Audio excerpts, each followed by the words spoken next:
Happy 79th Independence Day to everyone. ಹೋರಾಟಗಾರರು ಅವ್ರದ್ದು ಮನಿ ಮಠ ಎಲ್ಲಾ ಬಿಟ್ಟು ನಾವು ಸ್ವಾತಂತ್ರ್ಯ ತಂದ್ಕೊಟ್ಟಾರ. ನೀವು ಅದೇರಿ ಚಂದ ಯೂನಿಫಾರ್ಮ್ ಹಾಕೊಂಡ್ಬರ್ಬೋದ ಪ್ರವೀಣ್. ಸೊ ಏನಂದ್ರ ನಾವು ಇಷ್ಟೆಲ್ಲ ಅವರು ಮಾಡಿಕೊಟ್ಟಾರಂದ್ರೆ ನಾವು ಇದನ್ನ ದೇಶನ ನಮ್ ಎಷ್ಟು ಕೆಪಬಿಲಿಟಿ ಎಷ್ಟೈತಿ ಅದನ್ನೆಲ್ಲ ಮೀಟ್ ಮಾಡಿ ಚಂದಗೆ ಇದ್ದು ಅದನ್ನೆಲ್ಲ ಮುಂದೆ ಹೋಗ್ಬೇಕು. ನಾವು ಸುಮ್ನೆ ಇಲ್ಲಿ ಏನೋ ನಾರ್ಮಲ್ ಮನುಷ್ಯನಾಗ ಹೋದ್ರೆ ಅದಕ್ಕೇನೋ ಅವರು ಸ್ಯಾಕ್ರಿಫೈಸ್ ಮಾಡಿರೋದಕ್ಕೇನೋ ವ್ಯಾಲ್ಯೂ ಇರೋದಿಲ್ಲ. ಸೊ ನಾವೆಲ್ಲ ಅವ್ರನ್ನೆಲ್ಲ ಈ ದಿನಗಳು ಎದಕ್ಕೆ ಆಚರಿಸ್ತೇವೆ ಅಂದ್ರೆ ಅವ್ರನ್ನೆಲ್ಲ ನೆನೆಸ್ಬೇಕು. ಯಾಕಂದ್ರೆ ನಮ್ದು ಫಸ್ಟ್ ಸ್ವಾತಂತ್ರ್ಯ ಸ್ಟಾರ್ಟ್ ಆಗಿತ್ತು 1857ರಿಂದನೇ ಸ್ಟಾರ್ಟ್ ಆಗಿತ್ತು. ತುಂಬಾ ಸ್ವಾತಂತ್ರ್ಯ ಹೋರಾಟಗಾರರು ಭಗತ್ ಸಿಂಗ್ ಅವ್ರದೆಲ್ಲ ಸ್ಟೋರಿ ಕೇಳಿದ್ರೆ ಮೈ ಈಗಾದ್ರೂ ಜೂಮ್ ಅನ್ನುತ್ತೆ.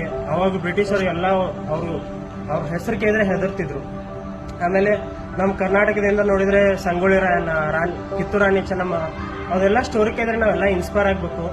ಆಮೇಲೆ ಅವರಿಂದ ಏನಾದರೂ ಕಲಿತು ಅವ್ರ ಬಗ್ಗೆ ಓದಿ ನಮ್ಮ ಮುಂದಿನ ಪೀಳಿಗೆ ನಾವು ಒಂದು ಎಕ್ಸಾಂಪಲ್ ಆಗಿ ಬೆಳಿಬೇಕು. ಇಷ್ಟು ಹೇಳಿ ನಾನು ಮಾತನ್ನು ಮುಗಿಸ್ತೇನೆ.